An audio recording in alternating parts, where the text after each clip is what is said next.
Eu quero agora convidar a minha linda, a minha esposa maravilhosa, porque ela tem uma palavra poderosa direcionada para a tua vida, para a tua casa, para a tua necessidade, em o nome do Senhor Jesus Cristo. Amém? Em o nome de Jesus.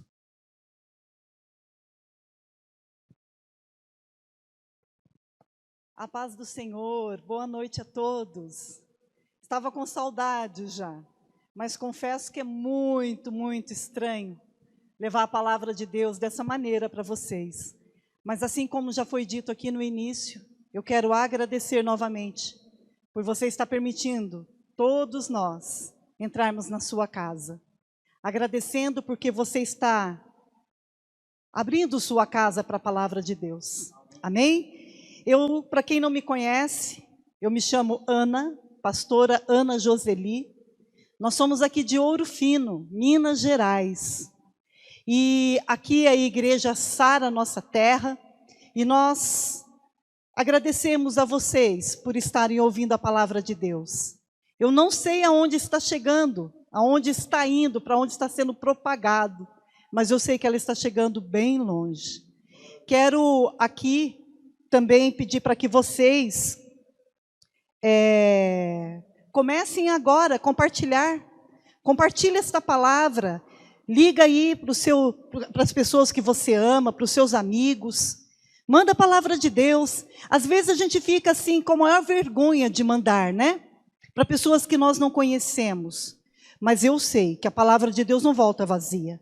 E ela vai preencher o vazio das pessoas que você enviar. Compartilhar essa palavra. Glória a Deus. Hoje nós estamos transmitindo a palavra pelas redes sociais, o YouTube e também pelo Facebook, ok? Então que você possa estar aí, se conectando para receber o melhor do Senhor. O tema da palavra que eu quero trazer esta noite é as atribuições de um sacerdote. O que eu vou trazer para vocês é tremendo. Para muitos não é nada novo. Talvez as colocações, a maneira como prega, pode ser alguma coisa nova. Mas não precisa abrir aí não, mas em Romanos capítulo 15, versículo 4 diz: porque tudo o que antes foi escrito, para o nosso ensino é que foi escrito, para que pela paciência e consolação das Escrituras tenhamos esperança. Entendeu por que a palavra de Deus está entrando aí dentro do seu coração hoje? Dentro da sua casa? Porque o Senhor quer te consolar. O Senhor quer trazer para você esperança. Tenha paciência. Aquilo que você pediu vai acontecer. Aquilo que você tem almejado no seu coração, enquanto não chega, o Senhor traz consolo para você. Amém? Então tenha paciência. Eu quero trazer essa palavra hoje, porque da última vez que eu preguei, eu falei sobre o último insulto que o Senhor Jesus passou, momentos antes dele ser crucificado. E hoje eu quero falar sobre duas coisas que ele fez, quase, prestes a ser crucificado. Amém? Mas antes, eu gosto sempre de dar uma introdução para que vocês possam entender a palavra. Eu quero então, por favor, que vocês abram a palavra de Deus no livro de 1 Pedro, capítulo 2, versículo 9.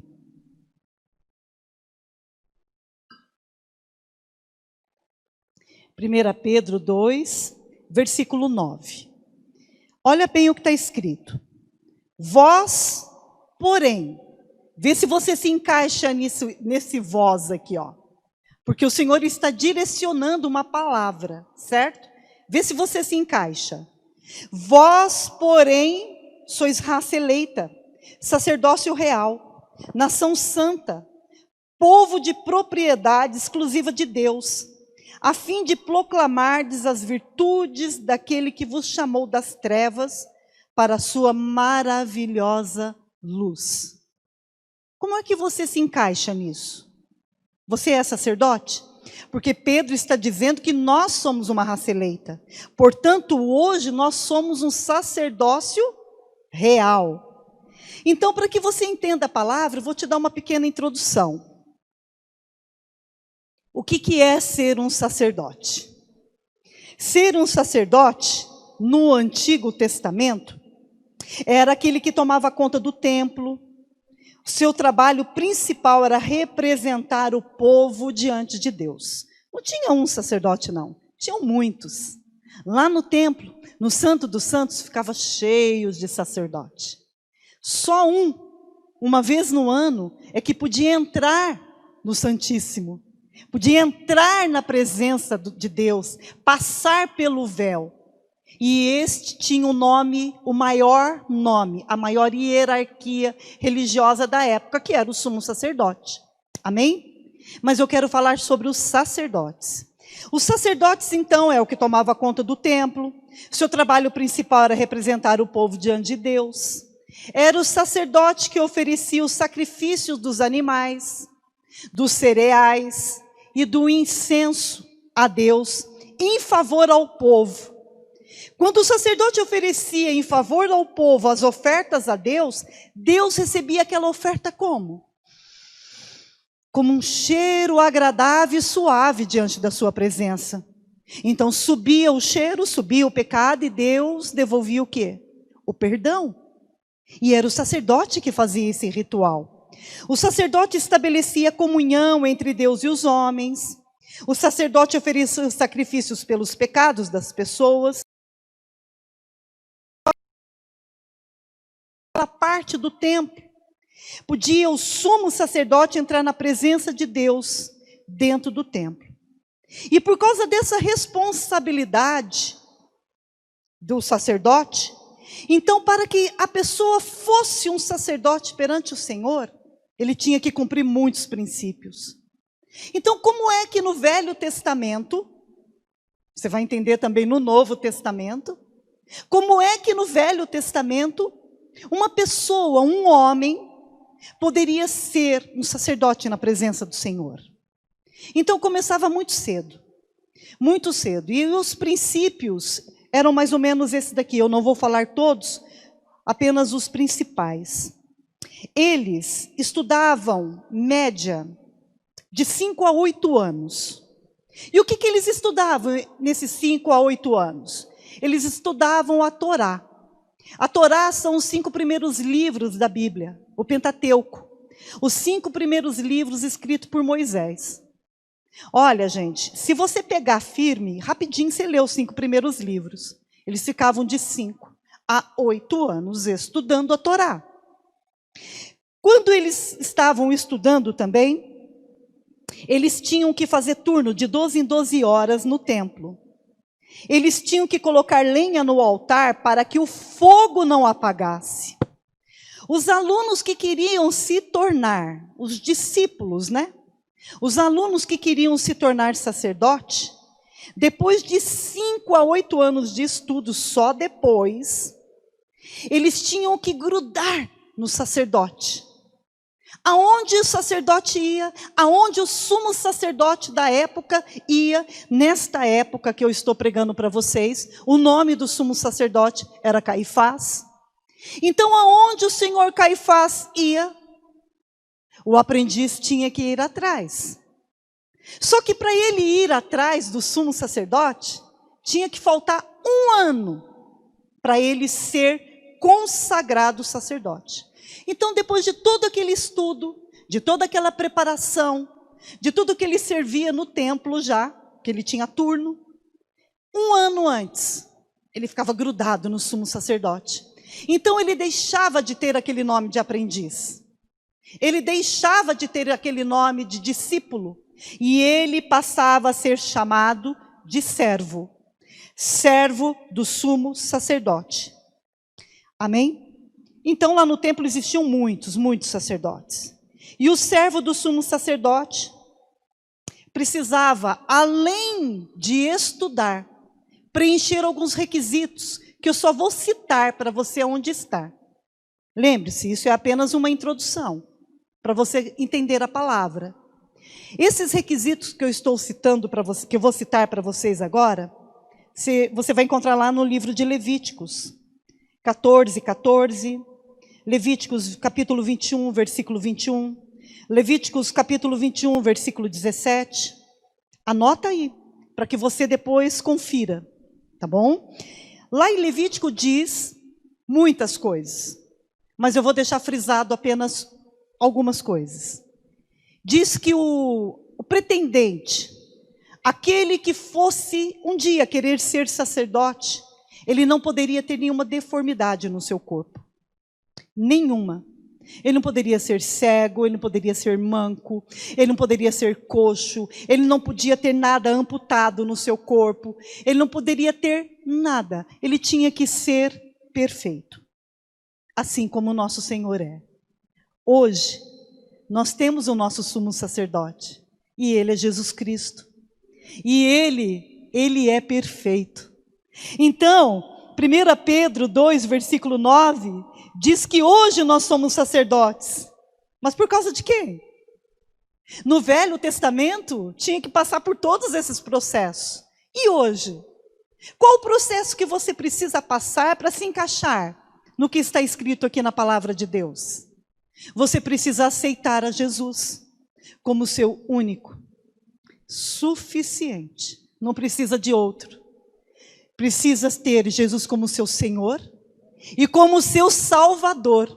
Quando você tem a Jesus como seu Senhor e Salvador, meu Deus, escancara o véu. E você pode passar, você pode ir além, você pode entrar na presença de Deus e orar, e falar com Deus, por causa do sangue do Cordeiro. Você lembra? Nós tínhamos pecado, nós temos pecado. Somos pecadores, mas no Antigo Testamento, se alguém entrasse impuro, se alguém entrasse em pecado na presença de Deus, mesmo sendo sumo sacerdote, morria. Então, antes de entrar na presença de Deus, um sacerdote pegava o sangue da oferta e ele ungia o outro sacerdote, purificando ele. Ungia onde, pastora? Ungia a ponta da orelha direita, ungia o polegar direito, e com aquele mesmo sangue da oferta eles ungiam o dedo, do pé direito. Então aquilo trazia para eles a purificação, eles podiam entrar perante Deus. Eles pediam perdão pelo seu próprio pecado e pelo pecado do povo. E hoje, o sangue, o mesmo sangue da oferta, só que uma oferta só, agora nós não precisamos de outra. É o Cordeiro que tirou o pecado do mundo, Jesus Cristo. Ele é o nosso Senhor e Salvador. É por causa dele que encaixamos aqui.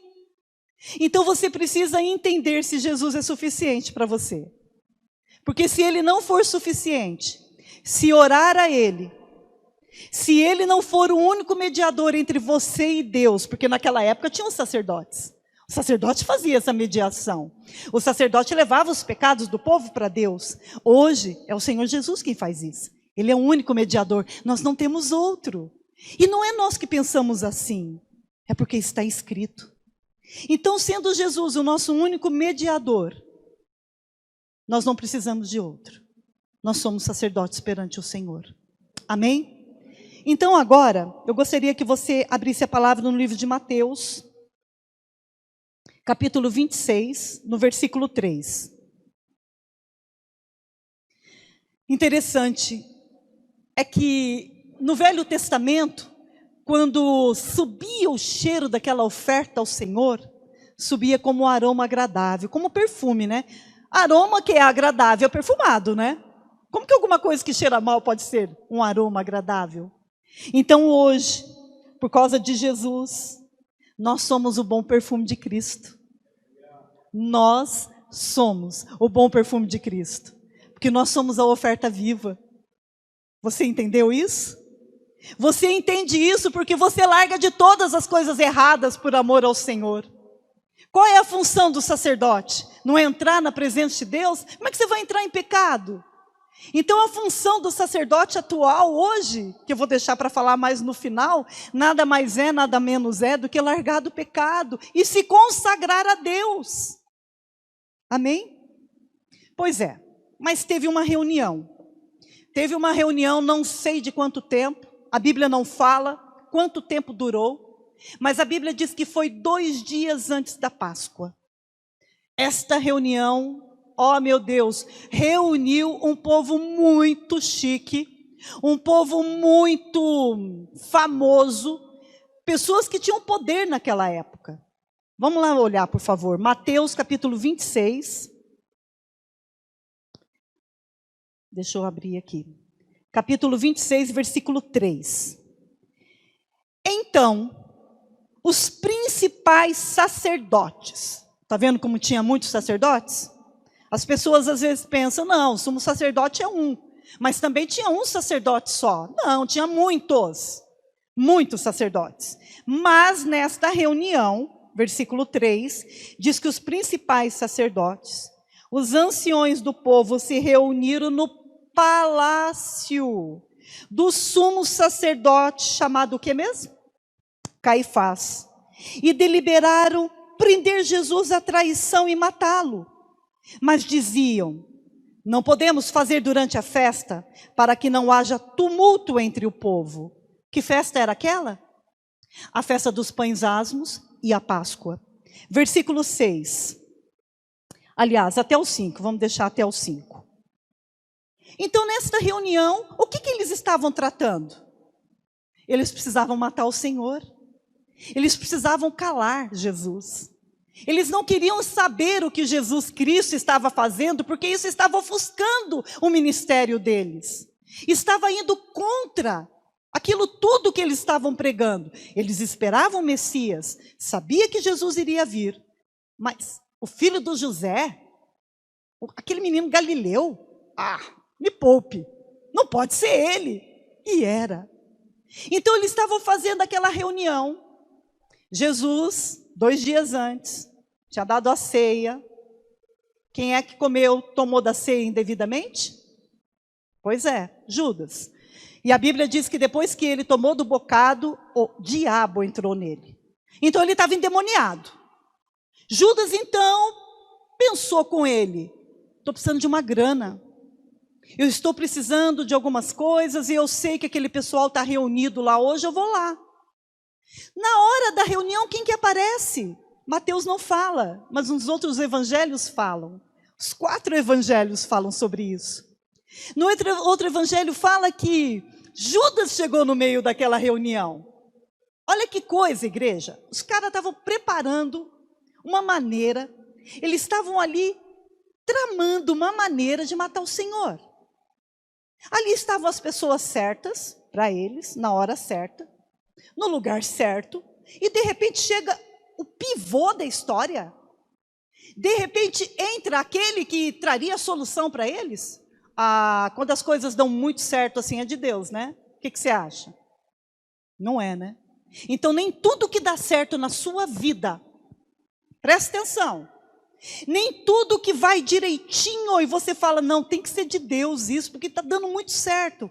Nem tudo que dá tudo certinho é do Senhor, viu? Porque foi Judas que foi lá. Judas chegou lá, eu vim fazer uma proposta para vocês. O que você quer? Olha, eu sei que vocês estão querendo prender o Senhor. E lá no íntimo de Judas, Judas já tinha visto Jesus sair das maiores enrascadas. Judas já tinha visto Jesus se livrar de muitas acusações, sem fazer nada. Imagina, né? Então ele pensou, é claro que Jesus vai se safar dessa. Então eu vim aqui, e eu quero dizer para vocês que eu sei onde o Senhor está. Fiquei sabendo da reunião. Fiquei sabendo que vocês estão tramando, e eu sou a peça que vocês precisam. Sou discípulo dele. Eu ando, sou unha e carne com homem. Então, se vocês quiserem, o meu preço é alto, mas se vocês me pagarem, eu levo vocês até onde o Senhor está. E não deu outra. Eu só não sei se o pagamento foi ali na hora.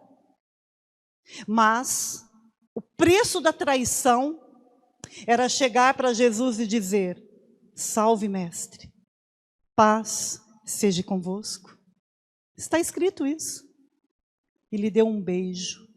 O preço do pacto, da traição, era um beijo. Então, quando Judas estava lá conversando com os principais dos sacerdotes, ou seja, a elite da igreja, Eles pensaram assim, mas nós não podemos pegar Jesus dessa maneira. Nós precisamos esperar o melhor momento. Porque se a gente faz isso durante a festa, vai ser um tumulto. Eles sabiam que ia ter tumulto, porque teve. Só que não foi tão grande, porque não foi no momento da festa. Então eles estavam esperando o melhor momento. E o melhor momento aconteceu no outro dia. Quando faltava um dia para a crucificação, quando faltava um dia para a Páscoa, Jesus Cristo foi lá no Getsemane, lembra? E ele ficou lá acampado com seus discípulos. Teve momentos que ele saía para orar e ele levava Pedro, João e Tiago. E ele passou por uma angústia tremenda ali que todos sabem. E Judas estava acostumado a ir com o Senhor lá. Judas sabia que o Senhor ia lá, porque seus discípulos foram, avisaram Judas. Quando chega naquele momento lá do Getsemane, Jesus orando, Jesus passando por muitos problemas, Jesus numa angústia, fez aquele tipo de oração que todos sabem: Pai, afasta de mim esse cálice. Jesus chorou ali. A Bíblia diz que foi o momento que ele se angustiou. De repente, ele levanta, acorda os discípulos e diz para ele: levanta, porque vem vindo aquele que vai entregar o Filho do Homem. Você tem noção? Como que dói uma traição? Como que dói uma rejeição? Como que não é fácil passar por um problema? Agora você imagina eles sabendo que o problema estava vindo. Então, de repente, aconteceu um tumulto lá. As coisas que estavam calmas, Jesus orando, alguns discípulos lá intercedendo, outros dormindo. Naquela angústia dele, de repente de longe começa a aparecer aquelas tochas. É escuro, não tem luz elétrica. De longe vê aquele brilho daquele fogo, aquelas tochas. E aquele povo, a Bíblia diz que era uma turba. Sabe o que é uma turba? É uma multidão. Naquela multidão só não vinha o sumo sacerdote. Vinha soldados, vinham guardas do templo. Nossa, Caifás tinha muitos guardas. Tinha muitos. Vinham os soldados, a Bíblia fala que tinha os romanos no meio. Vinham os guardas do templo, vinham alguns anciões, foram junto fariseus, foram juntos os principais sacerdotes. E também foi junto um homem chamado servo do sumo sacerdote. E quando eles chegaram mais perto, o Senhor Jesus viu na mão deles o quê? Pedaço de pau, armas. Ele falou: meu Deus, por que isso? Quando eles foram chegando mais perto, havia uma profecia que estava para se cumprir, dizendo que o Senhor não perderia nenhum que Deus tinha dado para ele. Quando ele viu aquela multidão armada, ele falou: eles vão matar esses meninos. Então Jesus se antecipou e foi até eles. Quando Jesus se antecipa de um lado, Judas se antecipa do outro. Quando Jesus do lado da luz se antecipa para abençoar os seus, vem um servo do diabo se antecipando para tentar atrapalhar a sua vida. O bem e o mal, um frente ao outro. Só que aquele mal que estava ali, o próprio bem já tinha tentado enchê-lo com a palavra. O próprio Senhor Jesus andou com ele e ensinou a ele, explicando tantas vezes as mesmas coisas, da mesma maneira que ele faz comigo. Quantas vezes o Senhor fala para mim: senta, porque eu vou recapitular tudo. Tem coisas que a gente esquece, tem coisas que nós passamos nesta vida, principalmente das pessoas que a gente mais ama, que nos fere. E por causa disso, às vezes a gente não quer perdoar, sentimos até vontade de ter vingança. Você não sente isso? Então não é sempre que o Senhor Jesus tem que recapitular com você também? Tem que fazer uma reciclagem com você? Quantas vezes ele deve ter tentado isso com Judas? Aí Judas chega nele e ele diz: vocês estão procurando quem? Aí Judas vem e diz: a paz seja contigo. E lhe dá um beijo. Jesus olha para ele e diz: oh, Amigo, você trai o Filho do Homem com um beijo? Que tiver que fazer, faça logo. Mas deixe ir essas pessoas, porque é a mim que vocês estão buscando. É a mim que vocês estão procurando. Então eu estou aqui. Aliás, eu estive com vocês todos esses dias ensinando no templo, ensinando nas sinagogas. Vocês me viam, conversavam comigo e precisou de tudo isso. Mas na verdade, qual era a motivação do coração? Que o povo não visse. Você vê, né? Que coisa. Mesmo no meio da multidão tem quem crê e tem aqueles que ainda duvidam que Jesus é o Filho de Deus, né? Jesus, então, na hora, Pedro faz uma bobagem. Pedro faz uma tremenda burrada. E isso é uma das coisas que o Senhor Jesus fez naquele momento, antes da crucificação. Foi livrar Pedro de um problema muito grande. Você está com um problema muito grande para resolver? Você está precisando do livramento do Senhor? Então você pode ter certeza que se a palavra entrou aí, se a palavra foi até aí, precisou desse coronavírus aparecer para a palavra de Deus te encontrar, então você pode ter certeza que tudo isso foi escrito, como está escrito no livro de Romanos, porque tudo que antes foi escrito, foi para o nosso ensino que foi escrito. Você entendeu que tudo que está escrito aqui, o Senhor está trazendo de volta para te dizer, do jeito que eu fiz com Pedro, também vou fazer com você. Eu vou te livrar de um problemaço. Abre, por favor, a palavra no livro de João, capítulo 18. Vamos ver o que Pedro fez. João 18, versículo 10. Aleluia.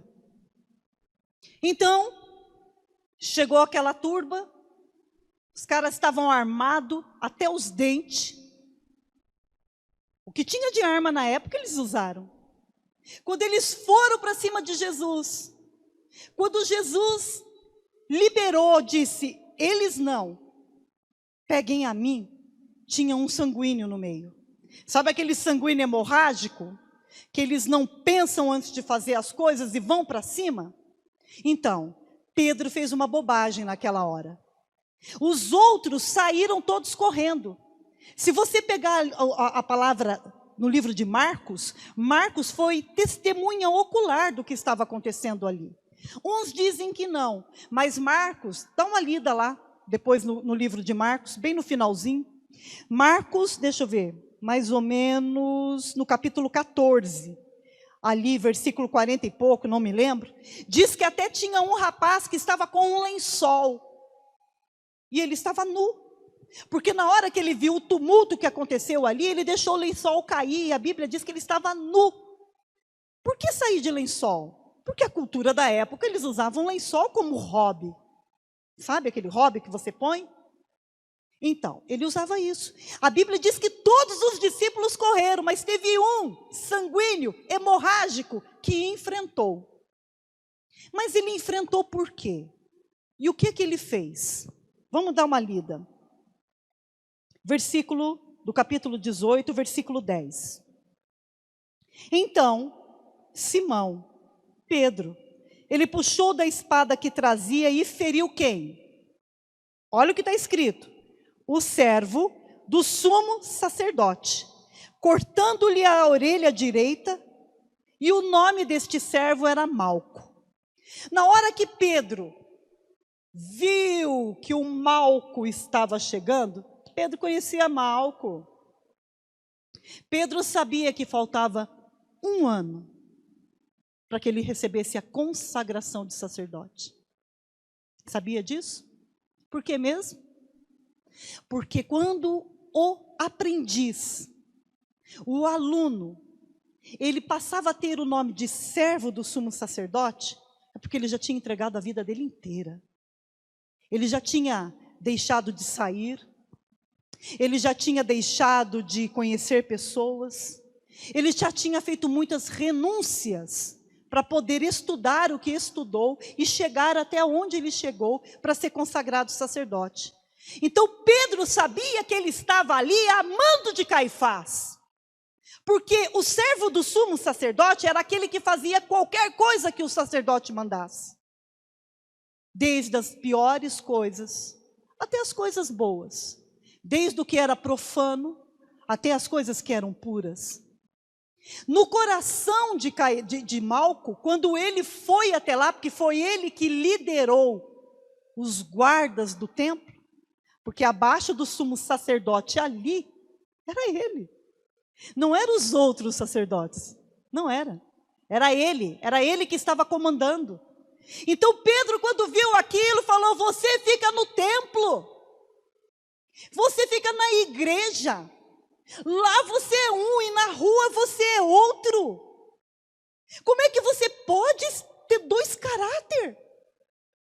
Você fica lá, você está prestes a se ungir com a oferta, para nos pedir, para nos levar até Deus, pedindo perdão a Deus pelos nossos pecados, e você vem aqui e quer matar o Filho de Deus?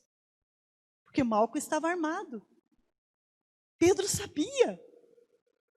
Pedro então pega a sua espada, e você acha que não foi intencional o local que ele deu a espadada em Malco? Os 4 evangelhos falam sobre isso.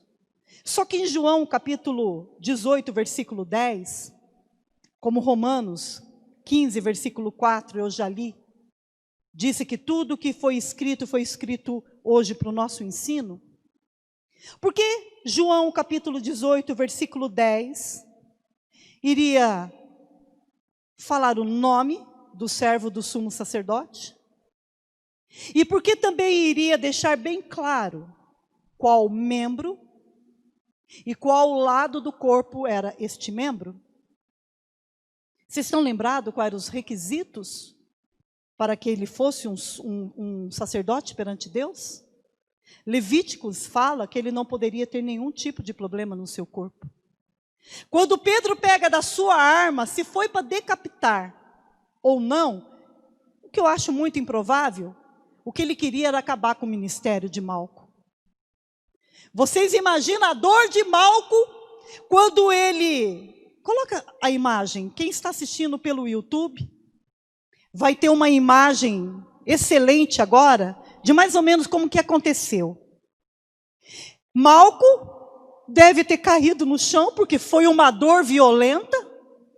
Malco, se a orelha foi decepada, ou foi só descolada, não importa, porque agora fica uma turma assim, não, a orelha de Malco não caiu no chão, porque se caísse no chão ia sujar de terra. Ah, é verdade, a terra ia impossibilitar Jesus de colar, né? Isso seria o limite para o Senhor fazer o milagre dele, né? Como que se o Senhor precisasse de alguma ajuda, como se o Senhor precisasse de alguma coisa na face dessa terra para ajudá-lo a fazer um milagre. Então, na multidão, né? Sempre multidão. Separa aqueles que acham que a orelha, deu um cortinho. Não, a orelha descolou, ela caiu no chão. Para mim não importa. Para ele já não podia mais ser sacerdote. Porque haveria uma cicatriz. Ou uma amputação.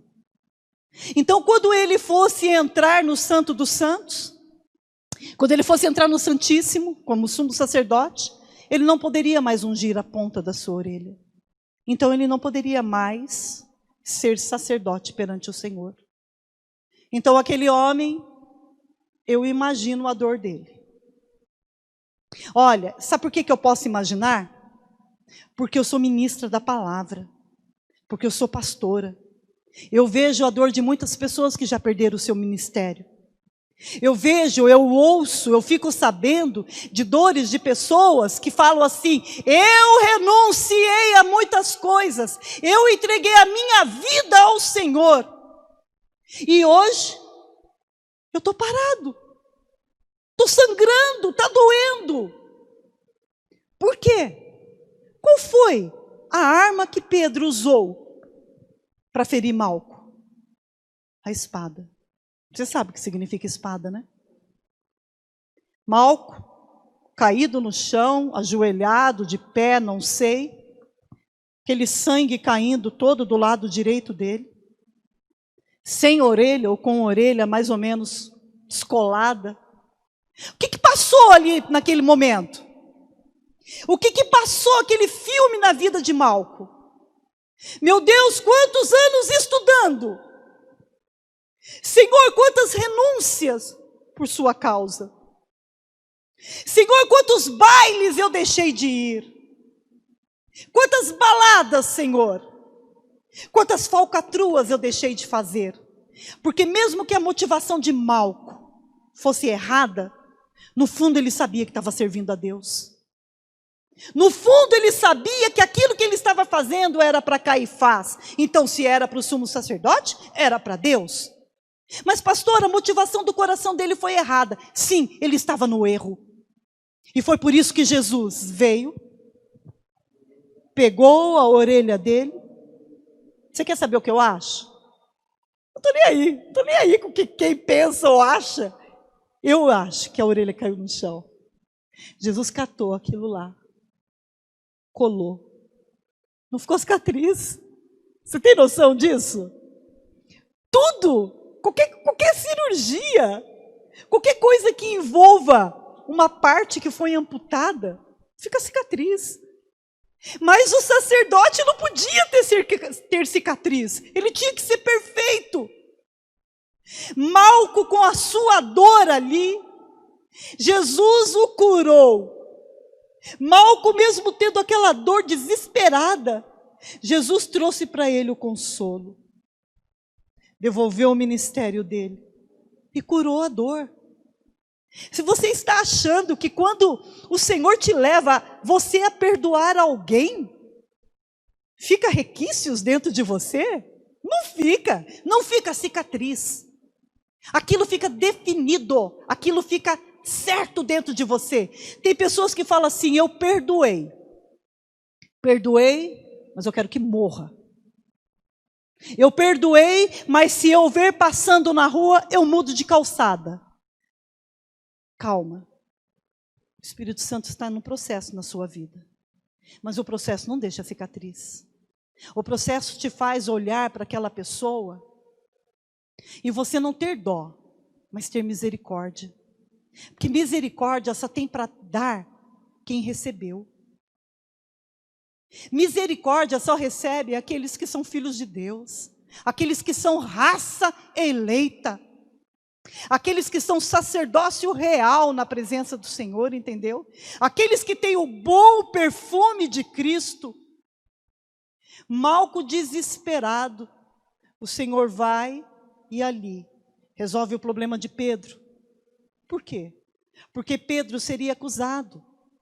Pedro seria julgado e condenado, estava cheio de testemunhas. Então Pedro se perderia e a profecia não se cumpriria. Porque o Senhor falou, a nenhum que o Senhor me deu, eu perdi. Ali Deus restituiu a liberdade de Pedro. Ali o Senhor restituiu o ministério de Malco. Amém? Isso é poder de Deus. Aleluia. E hoje? Você já tomou alguma espadada de alguém? Porque as coisas, as que mais dói no ser humano, as que mais dói no meio da igreja, são aquela que vem da própria igreja. Aquela que vem de irmãos da igreja. E aquela que vem de parentes, que vem de dentro de casa. Eu te pergunto, você tomou alguma espadada de alguém? Hoje, nesse momento, você está triste com alguém? Você está decepcionado com alguém? Você largou seu ministério por causa de alguém? Você deixou de subir no altar, cantar, ministrar, fazer a sua parte como sacerdote perante Deus por causa da espadada de alguém? Eu gostaria muito agora que você na sua casa fechasse os seus olhos. Nós insistimos para que feche os olhos, sabe por quê? Porque é uma atitude. Quando a pessoa as suas palavras, os seus desejos são acompanhados de atitude, é diferente. É diferente. Então, com os olhos fechados, eu gostaria que você olhasse para dentro de você agora e começasse a pensar o que é que você deixou por causa de alguém. O que é que você não tem mais recebido por causa de uma espadada de alguém? Tem pessoas que são muito espirituais, né? São pessoas que, quando olham para nós, quando olham para alguém, elas dão a palavra de Deus, elas usam a palavra de Deus não para exortar. Porque a espada, ela não serve para matar. Jesus falou isso para Pedro. Basta! Guarda isso, porque da espada que você está usando, da espada você morrerá. Ou seja, o que você falar, se for para matar alguém, você vai ter como lei do retorno a morte. Entendeu? Então Jesus falou para Pedro, basta, para com isso. Será que você recebeu uma espadada ou você está acostumado a ser forte nas suas palavras? Será que você, dentro da sua casa, é forte com as suas palavras com seus pais? Será que você ofende as pessoas, tendo no seu coração que você está certo? Malco estava errado, mas no coração dele ele achava que estava certo. E Jesus não deixou Malco no erro, porque Jesus não deixa ninguém no erro. Jesus foi até lá, curou Malco, devolveu para ele a alegria dele, porque a vida de Malco tinha acabado naquele momento. Malco se viu destruído, o seu sonho tinha acabado, a esperança, o projeto, o propósito da vida dele, a missão dele tinha acabado. Jesus restaurou tudo.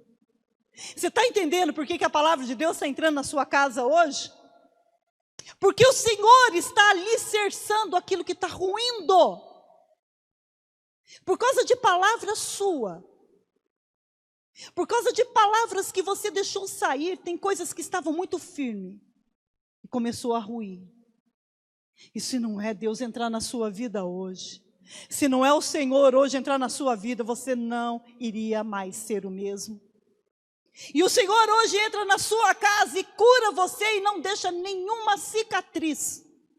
Ou seja, Ele passa e Ele faz o que tem que fazer na maior perfeição. Amém? Aleluia.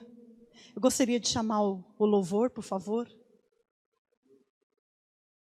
Eu sei que são momentos difíceis que você está passando.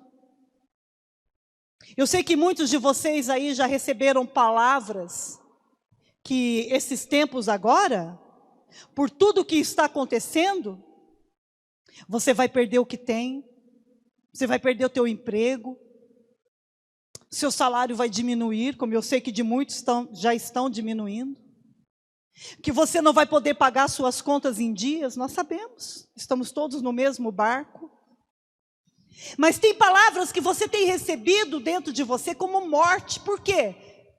Puxa vida, eu sou servo de Deus, eu tenho um ministério, eu estou dentro da igreja, eu renunciei a tudo e todos por causa do Senhor, e isso está sobrevindo sobre a minha vida.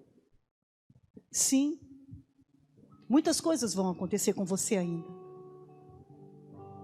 Mas o Senhor Jesus não permite que ninguém fique no erro. Teve uma época da minha vida que eu tinha um ministério numa outra igreja, quando eu não era crente. Quando eu não era crente, eu achava que no meu coração os crentes eram tudo louco. Olha, eu comecei a namorar muito jovem com meu marido. Eu tinha 13 anos quando ele me pediu em namoro, foi um rolo só na minha casa. Meu pai não quis, minha mãe também não era nada contra ele. Hoje eu entendo porque eu sou mãe. Mas com 13 anos eu comecei a namorar um crente. E eu não entendia o que era ser crente. Mas o meu sogro, meu futuro sogro, ele não gostou muito, porque ele era um pastor. Na igreja onde ele pastoreava, ele não tinha nome de pastor, mas a função dele era essa. E parece que foi muita rejeição para o meu lado, sabe? Eu me sentia muito suja, eu me sentia desqualificada. Mas meu marido tinha nascido em berço evangélico. Então antes de ser crente, eu pensava que eu tinha um ministério. E eu fazia ele com maior amor. Eu desempenhava a função que tinham me passado com maior amor e empenho e responsabilidade. Quando chegou o tempo que nós nos casamos, ficou mais difícil ainda, porque eu não era crente e tinha casado com um crente. Era muito difícil. Até o dia que o Senhor Jesus não me permitiu mais ficar no erro. E eu não tinha uma pessoa que me ensinasse, que me esclarecesse. Eu tive um encontro surreal com Jesus. Foi surreal. E o Senhor Jesus não permitiu. Gente, eu pegava essa Bíblia aqui, eu lia tanto.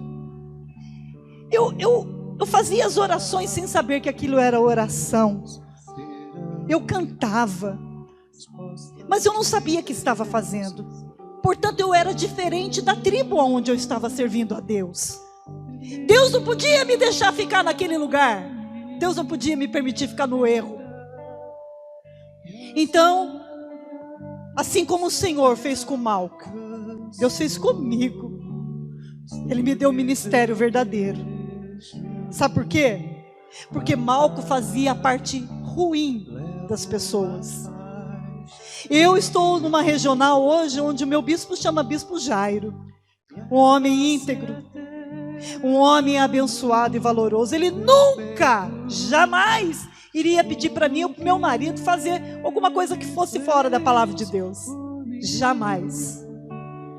Mas mesmo que ele pedisse, meu Deus, eu não faria. Mas Malco não era assim. Malco faria tudo e sempre fez tudo que Caifás o mandou fazer. Sempre. E o Senhor, quando tirou Malco daquela posição do engano, você acha que Malco foi o mesmo? Eu imagino o rosto do Malco olhando para Jesus, olhando para a orelha, o sangue parando de sair. Meu Deus, será que tem cicatriz aqui? Meu Deus, a minha orelha está aqui. Ele restituiu a minha vida. Ele restituiu aquilo que desde criança eu disse para Deus que seria um servo de Deus. E eu desde criança dizia para mim, eu vou ser freira. Eu vou ser freira. Graças a Deus que eu não fui. Graças a Deus que eu sou livre. Eu sou livre para servir a Deus. E eu não tenho medo de falar dele, porque eu estou falando do meu testemunho. Então Malco, quando saiu daquele jardim, eu tenho certeza que ele foi o único que não bateu no seu Senhor. Ali ele teve um encontro. Aí ele teve um verdadeiro encontro com Jesus, porque Jesus o restituiu. Você acha que Jesus não pode te restituir? O Senhor está entrando dentro da sua casa agora, te devolvendo tudo que você foi roubado. Tudo que você foi roubado. Tem pessoas que dizem assim: se você estiver no auge do seu problema hoje, não tem esperança para mim. Senhor, olha o que eu fiz com a minha vida. Senhor, olha o que eu fiz, Pai. Eu perdi toda a credibilidade. Mentira do diabo. Mentira do diabo. Se essa palavra veio hoje, é porque o Senhor está dizendo para você: essa luta não é só sua. Eu entrei na tua vida. Basta. Levanta. Sai Sai dessa posição que você está de fracassado, de fracassada. Mas toma cuidado, porque nos dias de mais sensibilidade, são os dias que o diabo mais joga pedra, para que você tropece. O Senhor, se tiver que refazer, Ele refaz. Mas tem coisas que já têm forma. Então Ele só faz crescer novamente. Amém? Feche os seus olhos. Deixe o Senhor entrar na sua casa agora e te visitar. Jesus viu o desespero do Malco. Mesmo ele estando debaixo de ordens do sumo sacerdote Caifás, Malco achava que estava a serviço de Deus, mas não estava. E Deus o visitou. Recebe agora, em nome de Jesus. Você está achando que o poder de Deus está limitado por causa de ondas? Eu estou aqui e você está aí? Não. Por isso que eu acho que a orelha caiu no chão. Por isso que eu acho que, gente, não tinha luz. Aonde caiu, meu Deus? Cadê ela? Senhor Jesus pegou e não deu uma rejeição. Colou e devolveu a vida e o propósito de Malco. Devolveu. Você é sacerdote hoje perante o Senhor. Sabia disso? Mesmo que alguém se levante tentando te destruir, o Senhor se levanta e Ele diz: quantas vezes for necessário, basta.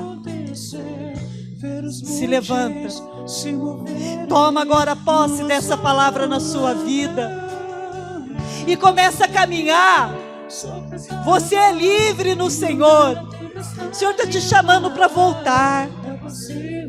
Volta para a igreja. Volta para o Senhor. Volta para o seu ministério. Não importa de quem veio a espada. O importante é de onde vem a cura. Quem poderia salvar o Malco? Quem aqui dentro desta igreja pode te salvar? Ninguém. Mas lá no jardim, Jesus estava lá. E Ele fez para Malco que ninguém poderia ter feito. Jesus está aí com você agora. Você crê nisso? Então deixa Ele vir. Deixa Ele colocar um bálsamo nessa ferida. Deixa Ele curar as suas dores. Isso não é brincadeira. As maiores dores que eu passei foi dentro da igreja que eu alcancei a cura. Ontem eu fiquei dividida, né? Ora eu assisti o Arena de Ouro Fino, ora eu assisti o Arena de Monte Sião. Por quê? Porque eu tenho uma filha que estava pregando no Arena. As minhas duas filhas, eu só tenho duas filhas. Uma é pastora e a outra é uma diaconisa. E a Beatriz estava pregando ontem no Arena e ela disse que ela tinha passado maior dor que uma pessoa poderia passar na leitura dela. E ela testemunhou. São 7 meses que ela está casada. Minha filha Beatriz casou no dia 24 de setembro do ano passado. 2 meses antes, ela recebeu a pior notícia que ela poderia receber naquele momento. Ela foi diagnosticada com câncer. E ela começou a falar com aquilo com tanta naturalidade, dizendo que aquilo ajudou tanto ela, que hoje ela é diferente do que ela era antes do diagnóstico. E em 30 dias ela foi operada, está tudo bem com ela, para a glória de Deus. Mas a dor que poderia ter matado ela se curou dentro da igreja. Jesus veio, curou e não deixou uma cicatriz na vida dela. Ela está casada, está feliz. Eu tive até uma queda de cabelo, sabia? Estava olhando esses dias, gente, parece que está faltando um pouco de cabelo aqui. estresse. Eu não entrei em desespero porque eu confio em Deus.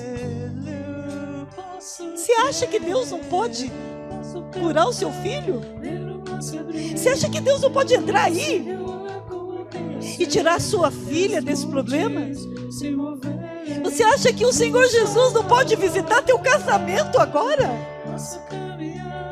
Restaurar o que o diabo roubou? Olha, isso é uma crença limitante sua. Isso é uma limitação sua, porque o Senhor não tem limites. É imensurável o que Ele pode fazer. Antes de orar com você, eu vou pedir para você abrir mais um versículo. E olha só quem é você hoje. Qual é o papel do sacerdote hoje? O livro de Cantares. Cantares capítulo 3, versículo 6. Aleluia. Cantares capítulo 3, versículo 6. Diz assim: que é isso que sobe do deserto, como coluna de fumaça, perfumado de mirra e de incenso, e de toda sorte de pós aromáticos do mercador? Parece difícil, né? Vou ler de novo. O que é isso que sobe do deserto como colunas de fumaça, perfumado de mirra e de incenso, e de toda sorte de pós aromáticos do mercador? Sabe o que é isso? O rei Salomão vinha vindo do deserto, e com ele vinha vindo os seus soldados, a sua comitiva, e eles vinham correndo a cavalo. E no deserto levantava aquela nuvem de pó. E de longe as pessoas olhavam assim e falavam: meu Deus, o que é aquilo? É o rei Salomão voltando. Então eles ficavam felizes porque sabiam que eles estavam voltando. Por que eu pedi para você abrir esse versículo? Porque o sacerdote hoje é o perfume de Jesus. O sacerdote hoje não é aquele que faz a oferta. Ele é a oferta. Eu sou a oferta viva perante o Senhor. E o meu testemunho, o seu testemunho, é essa fumaça que se levanta como aquela poeira em Cantares. Mas é o nosso perfume que se exala como mirra. Você passa perfume antes de vir no culto? Quem estiver no quarto, no banheiro, onde você está passando, vai sentir o seu perfume, porque exala. No espirrar, aquilo, as partículas vão para a atmosfera, vai para o ar. E o sacerdote hoje tem um só mediador entre Deus e os homens. É Jesus. Hebreus diz que foi o próprio Senhor, foi o próprio Deus que disse que Jesus é o sumo sacerdote. Nós temos um sumo sacerdote hoje. E você acredita que é o mesmo que curou Malco? É o mesmo que curou a minha filha e a minha dor? É o mesmo que já curou tantas dores sua? É o mesmo que já devolveu o seu ministério? Hã? Nós somos o bom perfume de Cristo hoje. Nós somos a oferta que sobe, vai até as narinas do Senhor. E eu quero encerrar a palavra hoje perguntando para você: o seu cheiro é bom?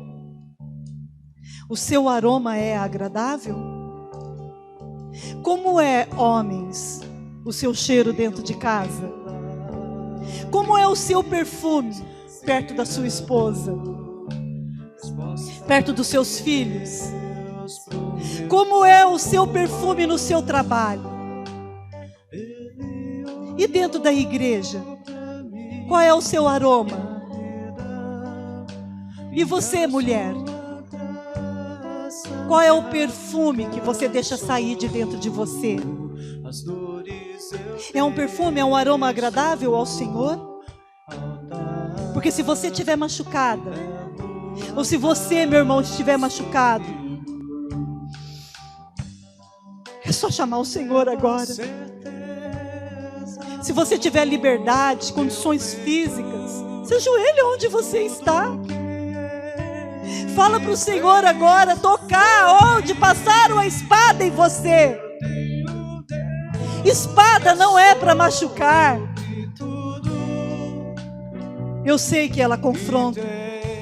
Eu sei que ela parece ameaçadora. Mas a espada não é para morte. Basta, Pedro. Guarda a espada. Meu irmão, da maneira como você trata as pessoas, é a maneira como você se trata. Permita o Senhor hoje curar você. Vamos orar? Vamos orar. Ó meu Pai, ó meu Deus, quem éramos nós antes de te conhecer, Jesus? Quem éramos nós antes de entrar para a tua igreja? Antes do Senhor nos colocar nessa hospedaria e curar todas as nossas feridas, quem éramos nós? E eu te peço, entra dentro da casa dessa pessoa, Pai. Entra dentro do seu coração e refaz o que precisa ser refeito. Cola o que precisa ser colado. Destrói também o que precisa ser destruído. Senhor, todo sofisma, todas as fortalezas que se levantam contra o seu conhecimento, que caia por terra agora. Que o Senhor possa visitar o meu irmão, a minha irmã. Eu sei que nesse momento você já curtiu bastante. Você já colocou muitos pedidos de orações aí. E eu quero dizer para você que nenhum pedido de oração vai ficar sem oração. Mesmo que eu não consiga orar hoje no final deste culto por você, eu estou me comprometendo. Todos os pedidos de orações vão ficar uma semana numa equipe que nós temos aqui, um grupo de intercessores que são pessoas comprometidas com a palavra de Deus. Então, esse é o momento onde eu estou clamando a Deus por você. E escreve o seu pedido de oração aí. Não fique com vergonha. Malco não quis nem saber quem estava observando ele. Malco se levantou e se tornou um novo homem. Deus, através de Jesus, restituiu a vida dele. E eu creio que por causa desta palavra hoje, por causa da palavra de Deus, restituições acontecerão na sua vida. E eu não tenho direção de Deus de falar, não, você vai ser restituído. São restituições. Amém? Senhor, abençoa todos que estão nos assistindo. Abençoa, Pai, todos aqueles que amam e temem ao Senhor. Visita aqueles que estão vazios, aqueles que estão desesperados, Pai, em nome de Jesus. Meus irmãos, imagina Malco com a mão na orelha, porque se machucou, é óbvio, a mão é proteção, ele colocou. A dor que ele estava sentindo, se ele esperasse o tempo curar aquela dor. E o tempo cura todas as coisas, né? Não, o tempo não cura todas as coisas. O tempo faz você esquecer. Isso não significa que traz cura. Jesus não esperou o tempo curar Malco. Jesus fez na hora. Por amor a Pedro. Que coisa mais tremenda. 2 grandes atos do Senhor antes da crucificação. Eu tenho até temor de dizer para você que foi o último milagre, porque cada dia que você lê a Bíblia você encontra outra coisa. Enquanto ele estava indo para a cruz, olha quantas coisas ele fez. Quantas coisas. O Senhor não esperou o tempo para te curar. O Senhor está te dizendo, você quer? Responde para Ele. Você quer receber a cura?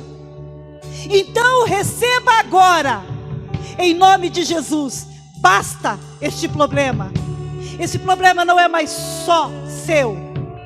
Ou se você quiser que ele seja inteiro do Senhor, troca esse jugo com o Senhor, porque ele está muito pesado para você. Amém? Aleluia.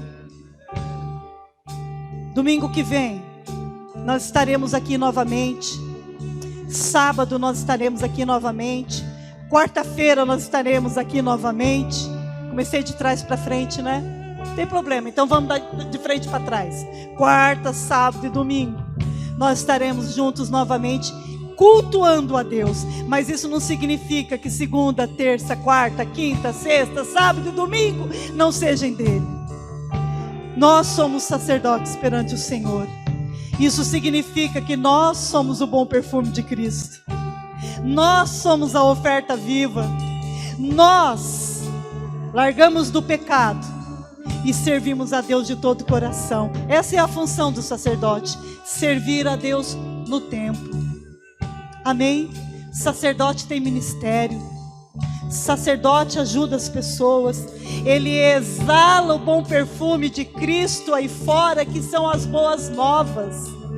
As boas novas de Cristo é o nosso perfume. Foi para isso que nós nascemos, é para isso que nós estamos aqui, para ajudar o perdido. Enquanto você chama a igreja de números, que você se preocupe em dizer: olha, Sara, nossa terra gosta de números. Sabe qual é o nome que nós damos para números? Almas. Nenhum passo para trás. É para frente que a gente vai. Nós estamos na campanha A Vitória da Cruz. E nós somos assim, porque tomamos posse da obra que Jesus fez lá na cruz do Calvário. Amém? Glória a Deus por isso. Diz para mim, você recebe essa palavra? Se você disse amém, significa o quê? Assim seja. Deus abençoe vocês. Coloque seu pedido de oração aí. Coloque as suas mensagens aí. Todas as orações serão respondidas. Glória a Deus. Um grande abraço para vocês. Deus abençoe seu dia. Deus abençoe sua casa. Deus abençoe seu casamento. Deus abençoe seu noivado. Deus abençoe o seu namoro. Deus abençoe a sua faculdade, a sua escola. Deus abençoe tudo que você colocar as suas mãos essa semana. Amém? Confie em Deus. Há esperança para o perdido. E nós sabemos que nada vai nos faltar. Logo tudo isso passa. Eu confio no Senhor. Deus abençoe. Boa noite. Deus abençoe a todos.